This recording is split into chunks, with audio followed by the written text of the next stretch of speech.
Today's Bible verse comes from James chapter 5, verse 16, King James Version. Confess your faults one to another and pray one for another that ye may be healed. The effectual fervent prayer of a righteous man availeth much. James 5:16 encourages Christians to both confess their sins to each other and pray for one another so that they may be healed, whether from physical illness or spiritual weakness. This confession isn't a public declaration of all sins, but rather a vulnerable sharing within close relationships to promote reconciliation and accountability. Key aspects of James 5:16. Number 1. Confession.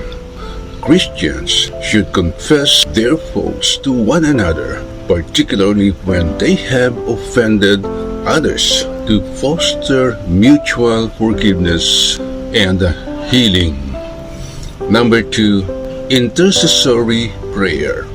Praying for each other is a crucial practice to promote spiritual and physical healing within the community.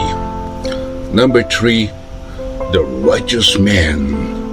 This refers to a sincere and upright believer who lives according to God's will, not a sinless or a perfect person. Number 4, effectual fervent prayer. This describes prayer that is passionate, constant, and full of life, not a lukewarm or perfunctory ritual. Number 5, healing. The healing can encompass both physical restoration and spiritual wellness, such as healing from discouragement or bitterness.